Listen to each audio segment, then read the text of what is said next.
Radio SME presenta.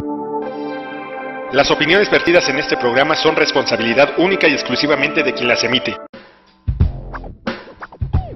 Leer para entender el mundo y para poder cambiarlo, con el propósito de mejorarlo. Leer para cambiar uno mismo, leer por gusto, por pasión, para saber, para conocer y también para dudar, para cuestionar. Letras militantes. Comenzamos.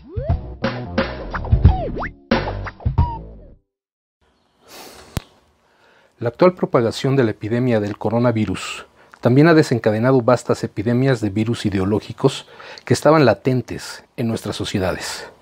Noticias falsas, teorías de conspiración, teorías paranoicas, explosiones de racismo. La necesidad médica bien fundamentada de las cuarentenas encontró un eco en la presión ideológica para establecer fronteras claras y poner en cuarentena a los enemigos que representan una amenaza para nuestra identidad. Pero tal vez otro virus ideológico, mucho más beneficioso, se extienda y nos infecte. El virus de pensar en una sociedad alternativa, una sociedad más allá del Estado-nación, una sociedad que se actualiza en las formas de solidaridad y cooperación mundial.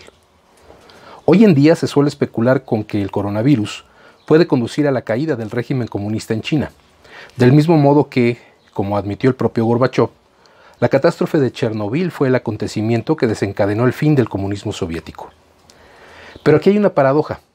El coronavirus también nos obligará a reinventar el comunismo, basado en la confianza en el pueblo y en la ciencia. En la escena final de Kill Bill 2 de Quentin Tarantino, Beatrix desactiva al malvado Bill y le golpea con la técnica del corazón explotador de la palma de 5 puntos, el golpe más mortal de todas las artes marciales. El movimiento consiste en una combinación de 5 golpes con la punta de los dedos a 5 puntos de presión diferentes en el cuerpo del objetivo. Después de que el objetivo se aleja y da 5 pasos, su corazón explota en su cuerpo y cae al suelo. Este ataque es parte de la mitología de las artes marciales y no es posible en el combate real mano a mano. Pero volviendo a la película, después de que Beatrix lo hace, Bill tranquilamente hace las paces con ella, da 5 pasos y muere. Lo que hace este ataque tan fascinante es el tiempo entre el golpe y el momento de la muerte. Puedo tener una conversación agradable mientras me siento con calma, pero todo este tiempo soy consciente de que en el momento en que empiece a caminar, mi corazón explotará y caeré muerto. ¿No es similar la idea de los que especulan sobre cómo la epidemia de coronavirus podría llevar a la caída del régimen comunista en China? Como una especie de técnica de corazón explotado de 5 puntos de la palma social sobre el régimen comunista del país, las autoridades pueden sentarse, observar y pasar por los movimientos de cuarentena, pero cualquier cambio real en el orden social, como confiar en el pueblo, resultará en su caída. Mi modesta opinión es mucho más radical. La epidemia del coronavirus es una especie de ataque de la técnica del corazón explosivo de 5 puntos de la palma al sistema capitalista mundial. Una señal de que no podemos seguir como hasta ahora y de que se necesita un cambio radical. Lamentablemente, necesitamos una catástrofe. Muy buenas tardes, bienvenidos, bienvenidas a Letras Militantes. El día de hoy estamos transmitiendo de acuerdo a las indicaciones que se nos han dado de seguridad frente a esta epidemia de coronavirus, estas medidas que buscan evitar en la medida de lo posible el contagio, el estar en situaciones de riesgo, y por eso hoy estamos transmitiendo de esta manera tan peculiar. Y justamente el tema que hemos elegido para el día de hoy, para Letras Militantes, son 2 artículos muy interesantes. Uno de ellos es de Slavoj Žižek, un filósofo europeo, muy poco convencional, un filósofo que gusta de utilizar metáforas y ejemplos a partir del cine, de la literatura, pero particularmente del cine, y que sirve como para hacer esa metáfora de las situaciones, de los análisis y reflexiones que hace de situaciones políticas que vivimos en el día a día en el mundo. Y el otro artículo es un artículo de un filósofo coreano, sudcoreano, que bueno, radica ya desde hace bastante tiempo en Berlín, y ahí es de donde ha hecho mucho de su trabajo en filosofía, y se trata de Byung-Chul Han, que hace como una oposición a esta primera propuesta que hace Slavoj Žižek.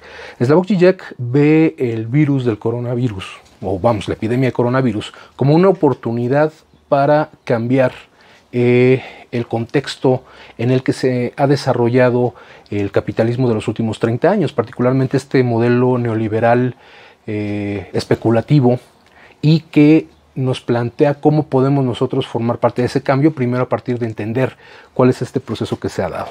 Y hace una primera metáfora muy singular, haciendo referencia a esta película de Kill Bill de Quentin Tarantino, y de cómo esta epidemia puede constituir un golpe al propio sistema capitalista. Por su parte, Han lo que va a hacer es una oposición, pues una respuesta por oposición, en donde va a plantear que el sistema puede salir muy fortalecido a partir de esta epidemia. Entonces vamos a retomar los dos textos para ir planteando una reflexión que nos pueda servir en estos momentos en que hay que pasar la mayor parte del tiempo posible en casa, sin arriesgarnos a ningún tipo de contagio, claro, en función de lo posible, dada nuestra situación en el país, particularmente la situación en México. Entonces vamos a continuar con este artículo de Slavoj Žižek. Dice: hace años, Fredric Jameson llamó la atención sobre el potencial utópico en las películas sobre una catástrofe cósmica, un asteroide que amenaza la vida en la Tierra o un virus que mata a la humanidad. Una amenaza mundial de este tipo da lugar a la solidaridad mundial. Nuestras pequeñas diferencias se vuelven insignificantes, todos trabajamos juntos para encontrar una solución, y aquí estamos hoy, en la vida real. No se trata de disfrutar sádicamente de un sufrimiento generalizado en la medida en que ayude a nuestra causa. Al contrario, se trata de reflexionar sobre un triste hecho de que necesitamos una catástrofe que nos haga capaces de replantearnos los rasgos básicos de la sociedad en la que vivimos. El primer modelo vago de tal coordinación global es la Organización Mundial de la Salud, de la que no recibimos la habitual perogrullada burocrática, sino advertencias precisas, proclamadas sin pánico. A estas organizaciones se les debería dar más poder ejecutivo. Bernie Sanders es burlado por los escépticos por su defensa de la atención médica universal en los Estados Unidos. La lección de la epidemia del coronavirus no es que se necesita aún más, que deberíamos empezar a crear algún tipo de red de atención médica global. Un día después de que el viceministro de Salud de Irán, Irash Harichi, apareciera en una conferencia de prensa para restar importancia a la propagación del coronavirus y afirmar que las cuarentenas masivas no son necesarias, hizo una leve declaración, admitiendo que ha contraído el coronavirus y se ha aislado. Ya durante su primera aparición en televisión, había mostrado signos de fiebre y debilidad. Harichi añadió: este virus es democrático y no distingue entre pobres y ricos, o entre un estadista y un ciudadano común. Aquí, vale la pena hacer la pausa porque efectivamente se trata de un virus que no ataca directamente, como ha ocurrido en otros casos históricos, a grandes poblaciones en donde el origen del virus se da por la pobreza, por condiciones de salubridad, por mala higiene, o porque precisamente el hacinamiento de zonas populares, etcétera, es el que propaga más fácilmente el virus. Aquí, curiosamente, el virus lo que ha hecho es propagarse justamente a través de los viajes internacionales, traspasando las fronteras, y lo han contraído fundamentalmente gente que tiene un poder adquisitivo más elevado y que tiene la posibilidad de viajar de un país a otro, de un continente a otro. Entonces, estamos frente a un tipo de epidemia que no se había visto antes. Continuamos con Žižek. Dice: en esto tenía razón. Estamos todos en el mismo barco. Es difícil pasar por alto la suprema ironía del hecho de que lo que nos unió a todos y nos empujó a la solidaridad global se expresa a nivel de la vida cotidiana en órdenes estrictas de evitar los contactos cercanos con los demás, incluso de autoaislarnos. Y no estamos tratando solo con amenazas virales. Otras catástrofes se avecinan en el horizonte o ya están ocurriendo: sequías, olas de calor, tormentas masivas, etc. En todos estos casos, la respuesta no es el pánico, sino el trabajo duro y urgente para establecer algún tipo de coordinación global eficiente. ¿Solo estaremos seguros en la realidad virtual?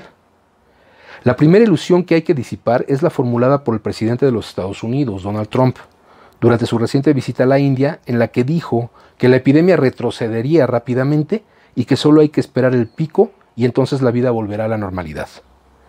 Contra estas esperanzas demasiado fáciles, lo primero que hay que aceptar es que la amenaza está aquí para quedarse. Incluso si esta ola retrocede, reaparecerá en nuevas formas, tal vez incluso más peligrosas. No hay que olvidar que se trata de un virus que no es nuevo. El coronavirus era un virus que ya existía, un virus que ya se le conocía, pero que su cepa o las cepas más conocidas no afectaban al ser humano de manera directa o de manera tan fuerte, incluso al grado de ser letal, como se está viendo en esta epidemia. Por esta razón, podemos esperar que las epidemias virales afecten a nuestras interacciones más elementales, con otras personas y objetos a nuestro alrededor, incluyendo nuestros propios cuerpos. Evitar tocar cosas que puedan estar invisiblemente sucias, no tocar ganchos, no sentarse en los asientos de los inodoros o en los bancos públicos, evitar abrazar a las personas o estrechar sus manos.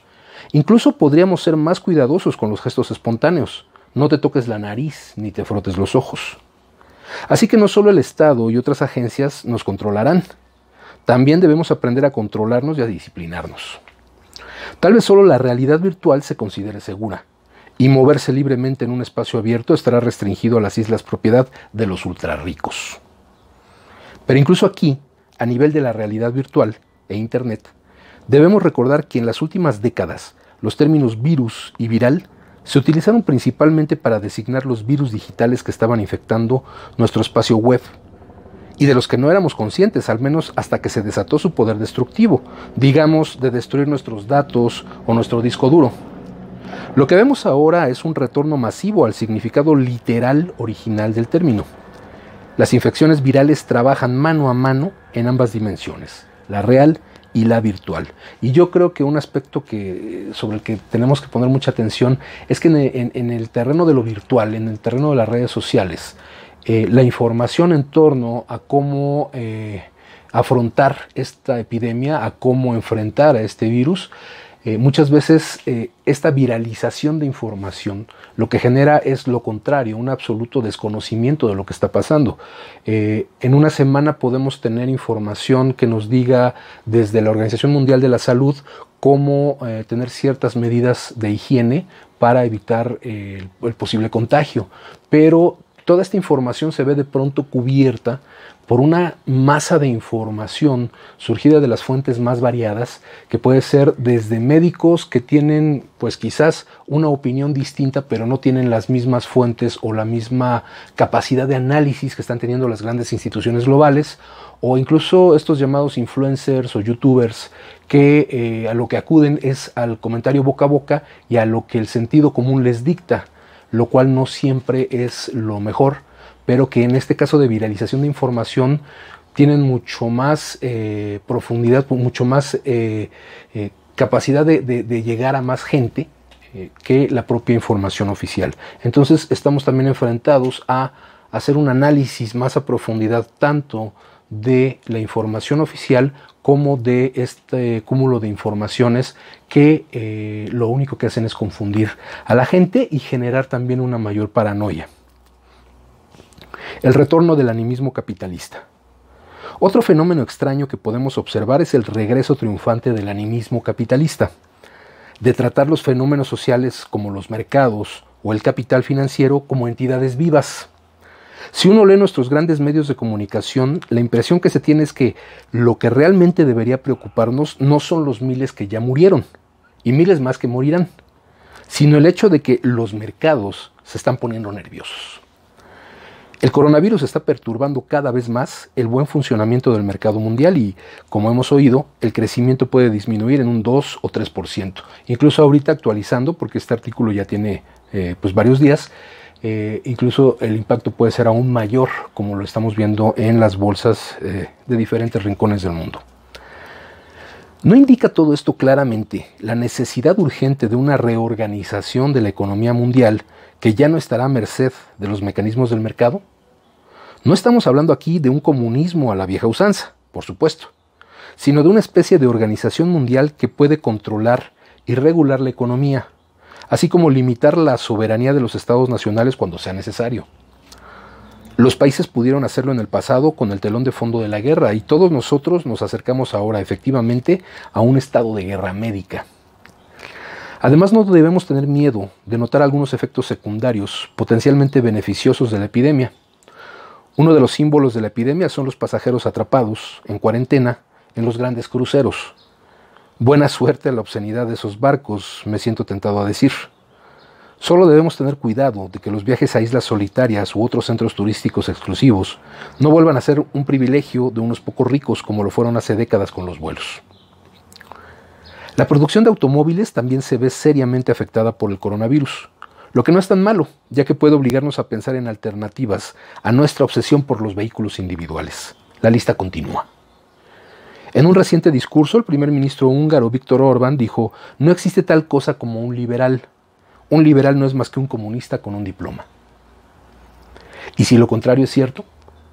Si designamos como liberales a todos los que se preocupan por nuestras libertades y como comunistas a los que son conscientes de que solo podemos salvar esas libertades con cambios radicales, ya que el capitalismo global se acerca a una crisis, entonces deberíamos decir que hoy en día los que todavía se reconocen como comunistas son liberales con un diploma. Liberales que estudiaron seriamente por qué nuestros valores liberales están amenazados y se dieron cuenta de que solo un cambio radical puede salvarlos. Y esto, bueno, a cuenta de que, como decíamos en el programa pasado, el coronavirus se convierte en una especie de pantalla frente a una crisis que ya se veía venir. Y es parte de un proceso de crisis que se desata fundamentalmente desde el estallido de la burbuja inmobiliaria en 2008, crisis que no se recupera del todo y que cuando viene esta nueva oleada de ajustes en el proceso de producción capitalista, lo que hace es agravar una serie de condiciones que ya venían dándose en el mercado. Una falta de credibilidad, una falta de estabilidad, sobre todo porque es a partir de una inversión especulativa. No olvidemos que, por ejemplo, ahorita la caída o la pérdida en los fondos de las Afores o de los fondos de pensión, no solo en México, sino a nivel global, tiene que ver justamente con que este dinero está invertido en ese capital especulativo, en esas inversiones especulativas, que son susceptibles de, como cualquier otra burbuja, reventar y generar una crisis aún mayor, mientras que no salimos de una crisis anterior. Entonces estos ciclos de crisis se van haciendo cada vez más cortos y el problema es que pues se tienen que tomar medidas muy radicales que tienen que ver, por ejemplo, con el despido masivo de trabajadores, con el cierre de muchas fuentes de empleo, con el corte, por ejemplo, a sobre todo la parte de servicios, que no es productiva en sí misma, pero que cada vez se va apretando más el cinturón en esa área, reduciendo la cantidad de trabajadores, reduciéndole sus derechos laborales, incluso apostando a el aumento de las jornadas laborales, que no van a ser mucho más productivas, pero ese aumento en la jornada laboral no va a ir acompañado de un mejor salario, de mejores condiciones laborales. Entonces, todas estas medidas que se van a tomar para paliar la situación de crisis que tiene el mercado capitalista actualmente, hoy le viene muy a modo esta crisis médica, esta crisis de salud global, porque ya hay a quien echarle la culpa, como mencionábamos en el programa pasado, en el caso del análisis que hace Naomi Klein en la doctrina del shock. Se aprovecha una hecatombe, una tragedia, una cuestión de emergencia regional, local y en este caso global, para poder disfrazar los ajustes que se van a requerir para reforzar al mercado desde la óptica neoliberal. Es decir, el capital no pierde y la factura se la pasa a los trabajadores. Y ahora se hablará de que efectivamente los efectos del coronavirus son los que van a dar lugar a toda una serie de ajustes en el mercado financiero, en el mercado laboral y en las condiciones de los trabajadores. Entonces, bueno, aquí hace un planteamiento Slavoj Žižek de que esta es una oportunidad para poder cambiar el sistema, para poder hacer un cambio radical en el modo de producción capitalista. Hasta aquí queda parte de su artículo. Vámonos a un corte y regresando del corte vamos a retomar la lectura del texto de este importante filósofo coreano de Byung-Chul Han y qué es lo que él propone o qué es lo que él expone frente a esta postura de Slavoj Žižek. Vámonos a un corte.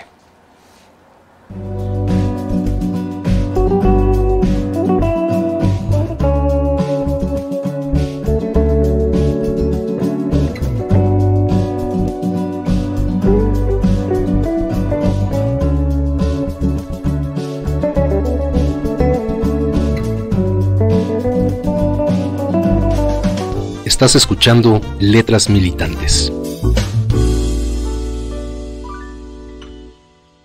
Pues ya estamos de vuelta aquí en Letras Militantes para continuar ahora con este artículo publicado por el periódico El País de Byung-Chul Han, un filósofo, pensador sudcoreano que tiene una perspectiva un tanto más pesimista. No se despega mucho de las concepciones que hace Slavoj Žižek en el artículo que leíamos en el bloque anterior, pero sí hace como que un señalamiento muy importante. ¿Qué es lo que está pasando en Asia? ¿Qué es lo que está pasando en Europa?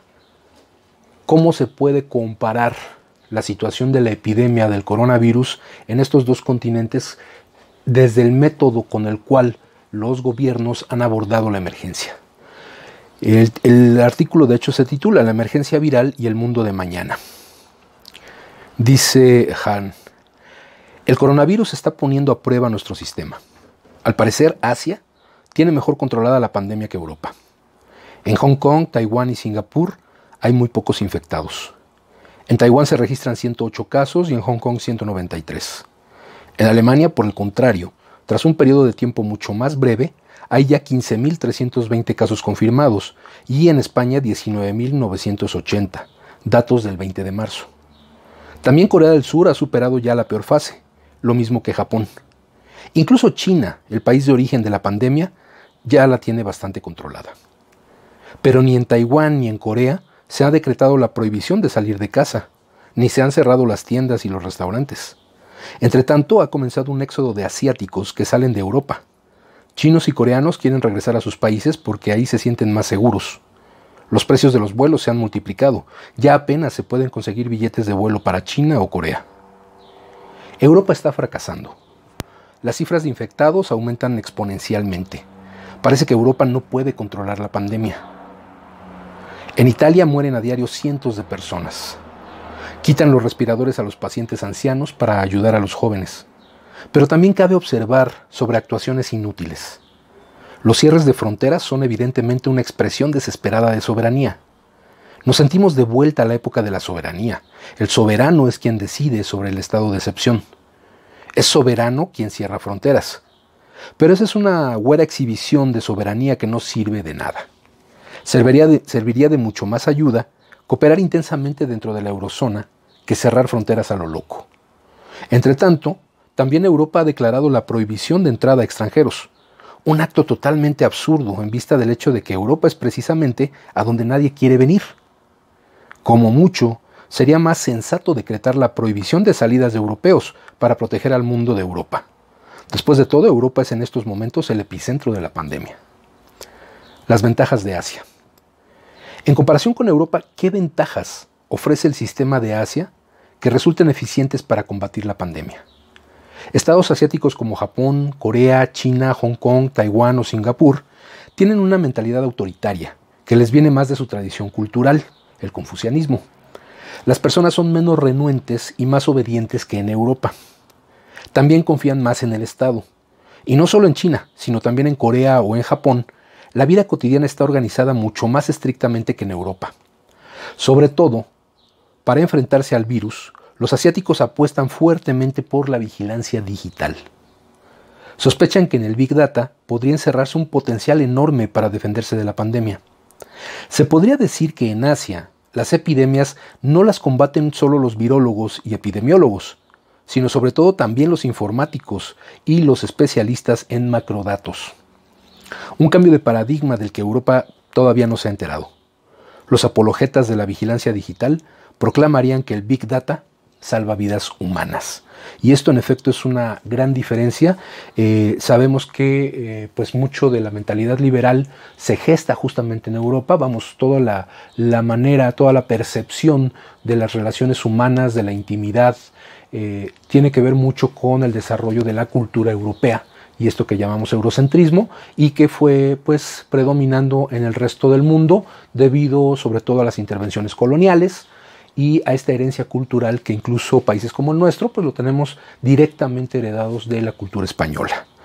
En el caso del Oriente, este lejano Oriente, de Japón, de China, de Corea, pues sí hay grandes diferencias culturales en la interacción social, porque se trata de estados feudales que se fueron transformando, que no dejaron de ser monarquías hasta ya entrado el siglo XIX, siglo XX. Bueno, en el caso incluso del siglo XX, todavía Japón es una monarquía, y toda esta estructura disciplinaria pues es una parte cultural muy, muy importante. No existe el contexto de intimidad como lo conocemos en la cultura occidental. No existe tampoco esta libertad o esta capacidad de libre expresión que nosotros tanto defendemos y tanto valoramos, pero que en el caso de Oriente pues no tiene una mayor trascendencia más que la que hoy se le está dando por el mismo contacto que tiene con la cultura occidental. Entonces sí hay una ventaja muy grande en esto que menciona Han, y que bueno, va a adentrarse un poco más conforme va avanzando el artículo. Continúa. La conciencia crítica ante la vigilancia digital es en Asia prácticamente inexistente. Apenas se habla ya de protección de datos. Incluso estados liberales como Japón y Corea.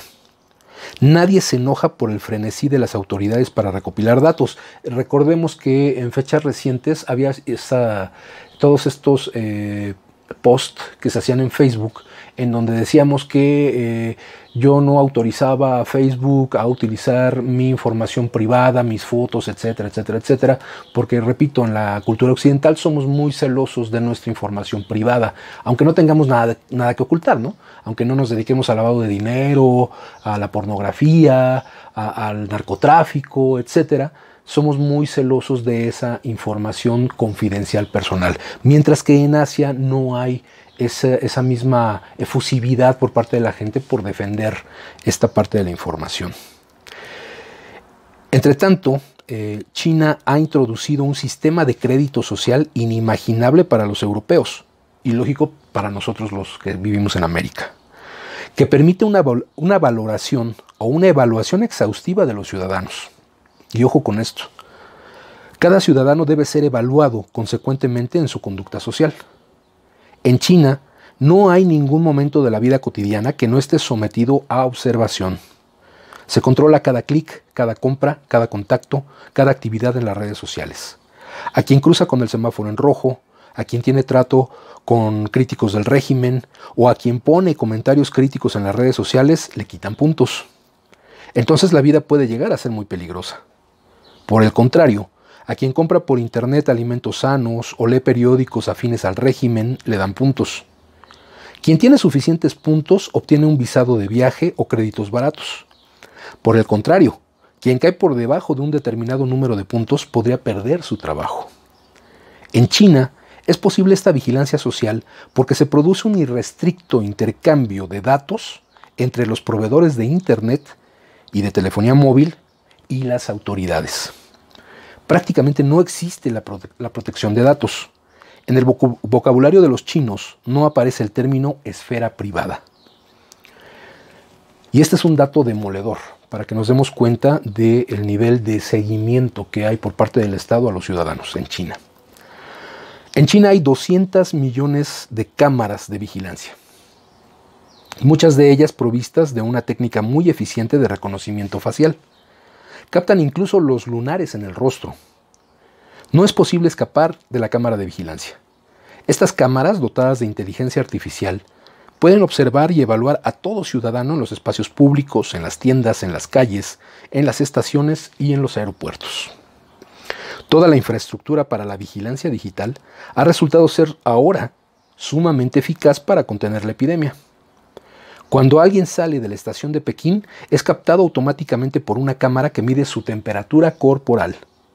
Si la temperatura es preocupante, todas las personas que iban sentadas en el mismo vagón reciben una notificación en sus teléfonos móviles. No en vano, el sistema sabe quién iba sentado, dónde en el tren. Las redes sociales cuentan que incluso se están usando drones para controlar las cuarentenas. Si uno rompe clandestinamente la cuarentena, un dron se dirige volando a él y le ordena regresar a su vivienda.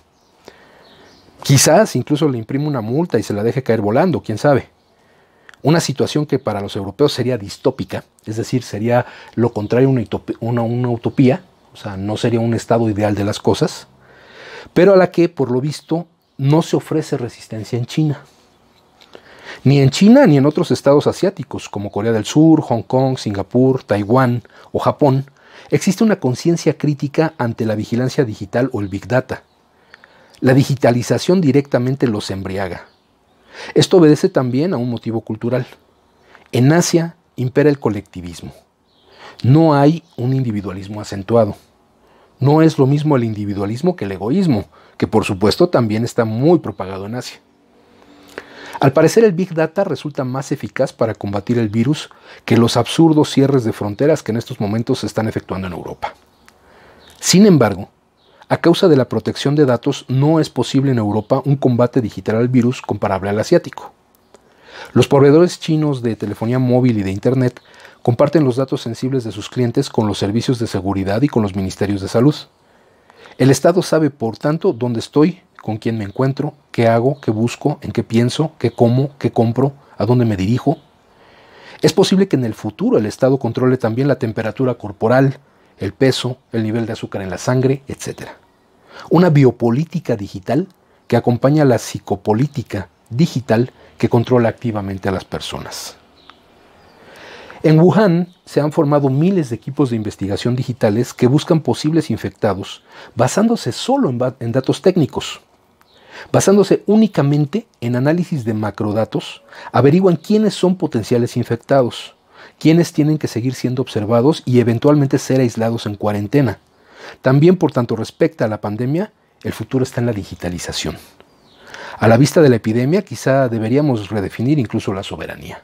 Y aquí vale la pena recordar que Wuhan, que es la comunidad en donde se da el primer brote masivo importante del coronavirus, ahorita ya no se han reportado nuevos casos y los centros hospitalarios, los centros de atención de emergencia para la epidemia, pues prácticamente ya han sido cerrados y ya se habla de una victoria contra el coronavirus en esa primera comunidad que se vio afectada por el brote.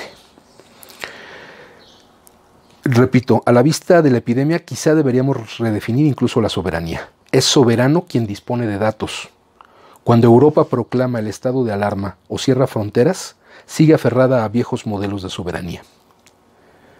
Esto es un análisis, la verdad, muy radical y muy fuerte, ¿no? Porque está hablando de que para evitar la propagación del virus es necesario sacrificar una serie de cosas que nosotros consideramos libertades individuales que han sido históricamente ganadas por diferentes luchas. Hay que hacer el análisis sobre esa parte. No solo en China, sino también en otros países asiáticos, la vigilancia digital se emplea a fondo para contener la epidemia. En Taiwán, el Estado envía simultáneamente a todos los ciudadanos un SMS para localizar a las personas que han tenido contactos con infectados o para informar acerca de los lugares y edificios donde ha habido personas contagiadas. Ya en una fase muy temprana, Taiwán empleó una conexión de diversos datos para localizar a posibles infectados en función de los viajes que hubieran hecho. Quien se aproxima en Corea a un edificio en el que ha estado un infectado recibe a través de la Corona App una señal de alarma. Todos los lugares donde ha habido infectados están registrados en la aplicación. No se tiene muy en cuenta la protección de datos ni la esfera privada. En todos los edificios de Corea hay instaladas cámaras de vigilancia en cada piso, en cada oficina o en cada tienda. Es prácticamente imposible moverse en espacios públicos sin ser filmados por una cámara de video. Con los datos del teléfono móvil y del material filmado por video, se puede crear el perfil de movimiento completo de un infectado. Se publican los movimientos de todos los infectados. Puede suceder que se destapen amoríos secretos. En las oficinas del Ministerio de Salud coreano hay unas personas llamadas tracker que día y noche no hacen otra cosa que mirar el material filmado por video para completar el perfil del movimiento de los infectados y localizar a las personas que han tenido contacto con ellos. Y bueno, esto lo que nos habla es de precisamente el término que utiliza párrafos arriba Han, de una distopía. Si nos ubicamos, por ejemplo, en el terreno literario de lo que plantea George Orwell en 1984, ¿no? Una sociedad completamente vigilada, una sociedad completamente adoctrinada, disciplinada, que bueno, puede ser muy sana, puede ser muy segura en el aspecto de contagios, pero sobre todo también en el aspecto de algún levantamiento o de alguna protesta en contra del gobierno. Entonces ese es un tema en el que pues se puede abrir una discusión, una reflexión, mientras estamos el mayor tiempo posible en nuestras casas, para plantearnos qué es lo que en estos términos podemos hacer nosotros, en qué situación nos encontramos. Lógico, nos encontramos muy lejos tanto del nivel de digitalización de datos y de información que tiene Asia, pero también muy lejos de las condiciones económicas, laborales, etcétera, que tienen la mayoría de los países de Europa. Nuestra situación es muy particular, muy sui generis, se diría, y por ello vale la pena que hagamos un análisis de cómo se ha enfrentado esta epidemia y qué tanto estaríamos dispuestos a sacrificar. Ahorita estamos sacrificando lo que llamamos el uso del tiempo libre, el tiempo de ocio, que normalmente uno decide en qué hacerlo, si salirse a la calle, a caminar, a ir a un centro comercial, a ir al cine, etcétera, y hoy tenemos que sacrificar esa parte del ocio que se puede explotar de otras maneras, pero que representa de cualquier manera un sacrificio. Vamos a brincarnos un poquito en el texto, porque es un texto, la verdad, un poco largo, que no nos daría el tiempo de ocuparlo aquí todo para este texto. Dice Han: en realidad hemos estado viviendo durante mucho tiempo sin enemigos. La Guerra Fría terminó hace mucho. Últimamente, incluso el terrorismo islámico parecería haberse desplazado a zonas lejanas. Hace exactamente 10 años sostuve en mi ensayo, La Sociedad del Cansancio, la tesis de que vivimos en una época en la que ha perdido su vigencia el paradigma inmunológico, que se basa en la negatividad del enemigo. Como en los tiempos de Guerra Fría, la sociedad organizada inmunológicamente se caracteriza por vivir rodeada de fronteras y de vallas que impiden la circulación acelerada de mercancías y de capital. La globalización suprime todos estos umbrales inmunitarios para dar vía libre al capital. Incluso la promiscuidad y la permisividad generalizadas que hoy se propagan por todos los ámbitos vitales eliminan la negatividad del desconocido o del enemigo. Los peligros no acechan hoy desde la negatividad del enemigo, desde que el enemigo es malo, sino desde el exceso de positividad, que se expresa como exceso de rendimiento, exceso de producción y exceso de comunicación. La negatividad del enemigo no tiene cabida en nuestra sociedad ilimitadamente permisiva. La represión a cargo de otros deja paso a la depresión. La explotación por otros deja paso a la explotación voluntaria y a la auto-optimización. En la sociedad del rendimiento, uno guerrea sobre todo contra sí mismo. Umbrales inmunológicos y cierre de fronteras. Pues bien, en medio de esta sociedad tan debilitada inmunológicamente a causa del capitalismo global, irrumpe de pronto el virus. Llenos de pánico, volvemos a erigir umbrales inmunológicos y a cerrar fronteras. El enemigo ha vuelto.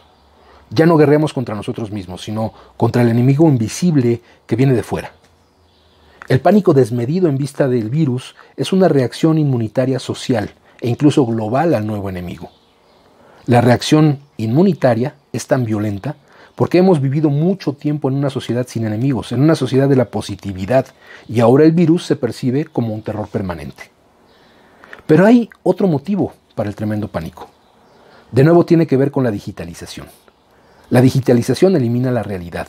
La realidad se experimenta gracias a la resistencia que ofrece y que también puede resultar dolorosa. La digitalización, toda la cultura del me gusta, suprime la negatividad de la resistencia. Y en la época posfáctica de los fake news y de los deepfakes, surge una apatía hacia la realidad. Así pues, aquí es un virus real y no un virus de ordenador el que causa una conmoción. La realidad, la resistencia, vuelve a hacerse notar en forma de un virus enemigo. La violenta y exagerada reacción de pánico al virus se explica en función de esta conmoción por la realidad. Zizek afirma que el virus ha asestado al capitalismo un golpe mortal y evoca un oscuro comunismo. Cree incluso que el virus podría hacer caer al régimen chino. Zizek se equivoca, nada de esto sucederá. China podrá vender ahora su estado policial digital como un modelo de éxito contra la pandemia. China exhibirá la superioridad de su sistema aún con más orgullo. Y tras la pandemia, el capitalismo continuará aún con más pujanza. Y los turistas seguirán pisoteando el planeta. El virus no puede reemplazar a la razón. Es posible que incluso nos llegue, además, a Occidente, el estado policial digital al estilo chino. Como ya ha dicho Naomi Klein, la conmoción es un momento propicio que permite establecer un nuevo sistema de gobierno. También la instauración del neoliberalismo vino precedida a menudo de crisis que causaron conmociones. Es lo que sucedió en Corea o en Grecia. Ojalá que tras la conmoción que ha causado este virus, no llegue a Europa un régimen policial digital como el chino. Si llegara a suceder eso, como teme Giorgio Agamben, el estado de excepción pasaría a ser la situación normal. Entonces el virus habría logrado lo que ni siquiera el terrorismo islámico consiguió del todo. El virus no vencerá al capitalismo. La revolución viral no llegará a producirse. Ningún virus es capaz de hacer la revolución. El virus nos aísla e individualiza. No genera ningún sentimiento colectivo fuerte. De algún modo, cada uno se preocupa solo de su propia supervivencia. La solidaridad consiste en guardar distancias mutuas. La solidaridad consistente en guardar distancias mutuas no es una solidaridad que permita soñar con una sociedad distinta, más pacífica, más justa. No podemos dejar la revolución en manos del virus. Confiemos en que tras el virus venga una revolución humana. Somos nosotros, personas dotadas de razón, quienes tenemos que repensar y restringir radicalmente el capitalismo destructivo y también nuestra ilimitada y destructiva movilidad para salvarnos a nosotros, para salvar al clima y nuestro bello planeta. Así termina su texto este genial pensador, Byung-Chul Han. Vamos a subir algunos links de sus artículos, de sus ensayos, pero establece ya esta confrontación, digamos, ideológica con, o más bien en términos de interpretación, con el propio Slavoj Žižek. Pero Žižek, a raíz justamente de estas críticas, hace una respuesta que me parece muy importante retomar. Lo que quiero decir con el comunismo, esta es parte de la respuesta de Slavoj Žižek. Dice él: cuando sugerí que la epidemia de coronavirus podría dar un nuevo impulso al comunismo, mi afirmación fue, como era de esperar, ridiculizada. Aunque parece que el fuerte enfoque de la crisis por parte del Estado chino funcionó, al menos funcionó mucho mejor que lo que sucede ahora en Italia, la vieja lógica autoritaria de los comunistas en el poder también demostró claramente sus limitaciones. Una de ellas fue que el miedo a dar malas noticias a los que están en el poder y al público supera los resultados reales. Esta fue aparentemente la razón por la que se informó que los primeros que compartieron información sobre un nuevo virus fueron arrestados, y hay informes de que algo similar está sucediendo ahora. La presión para que China vuelva a trabajar después del cierre del coronavirus está resucitando una vieja tentación: manipular los datos para que muestren a los altos funcionarios lo que quieren ver, informa Bloomberg, que es este canal de noticias financieras sobre todo. Este fenómeno se está produciendo en la provincia de Zhejiang, un centro industrial de la costa este, en forma de consumo de electricidad. Al menos 3 ciudades allí han dado a las fábricas locales objetivos para el consumo de energía, porque están usando los datos para mostrar un resurgimiento en la producción según las personas familiarizadas con el asunto. Esto ha llevado a algunos negocios a utilizar maquinaria incluso cuando sus plantas permanecen vacías, dijo la gente. También podemos adivinar lo que seguirá cuando los que están en el poder noten este engaño. Los gerentes locales serán acusados de sabotaje y severamente castigados, produciendo así el círculo vicioso de desconfianza. Se necesitaría a un Julian Assange chino para poder exponer al público este lado oculto de cómo China está enfrentando la epidemia. Así que si este no es el comunismo que tengo en mente, ¿qué quiero decir con comunismo? Para conseguirlo basta con leer las declaraciones públicas de la Organización Mundial de la Salud. Aquí hay una reciente. El jefe de la Organización Mundial de Salud, el Dr. Tedros Adhanom Ghebreyesus, dijo la semana pasada que, aunque las autoridades de salud pública de todo el mundo tienen la capacidad de combatir con éxito la propagación del virus, a la organización le preocupa que en algunos países el nivel de compromiso político no se corresponda con el nivel de amenaza. Esto no es un simulacro, no es el momento de rendirse, este no es el momento de las excusas, este es el momento para sacar todos los obstáculos. Los países han estado planteando escenarios como este durante décadas. Ahora es el momento de actuar según estos planes, dijo Tedros. Esta epidemia puede ser empujada hacia atrás, pero solo con un enfoque colectivo, coordinado e integral que involucre a toda la maquinaria del gobierno. Cabría añadir que ese enfoque global debería ir mucho más allá de la maquinaria de los gobiernos individuales. Debería abarcar la movilización local de personas fuera del control estatal, así como una coordinación y colaboración internacional sólida y eficiente. Si se hospitalizan miles de personas por problemas respiratorios, se necesitará un mayor número, mucho mayor número, de máquinas respiratorias. Y para conseguirlas, el Estado debería intervenir directamente de la misma manera que interviene en condiciones de guerra cuando se necesitan miles de armas. Y aquí, en el caso de México, por ejemplo, en lugar de rescates bancarios, de rescates carreteros, habría que aplicar un mayor presupuesto a la cuestión de salud. Y debería contar con la cooperación de otros estados. Como en una campaña militar, la información debe ser compartida y los planes totalmente coordinados. Esto es todo lo que quiero decir con comunismo. Necesario hoy en día. O como dijo Will Hutton, ahora una forma de globalización no regulada y de libre mercado con su propensión a las crisis y pandemias está ciertamente muriendo. Pero están haciendo otra forma que reconoce la interdependencia y la primacía de la acción colectiva basada en la evidencia.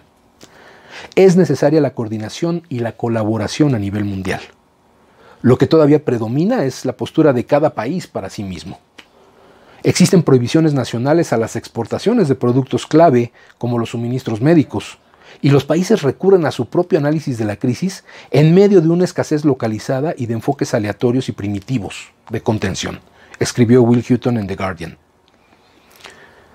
La epidemia del coronavirus no solo señala el límite de la globalización de los mercados, sino también el límite aún más fatal del populismo nacionalista que insiste en la plena soberanía de los estados. Se acabó lo de América o quien sea primero, ya que América solo puede salvarse mediante la coordinación y la colaboración mundial. No soy utópico, no apelo a una solidaridad idealizada entre las personas. Por el contrario, la crisis actual demuestra claramente cómo la solidaridad y la cooperación mundiales redundan en beneficio de la supervivencia de todos y cada uno de nosotros, como es la única cosa egoísta racional que se puede hacer.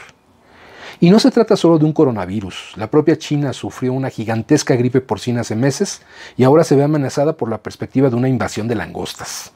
Además, como Owen Jones señaló, la crisis climática mata a mucho más gente en todo el mundo que el coronavirus, pero no hay pánico por eso.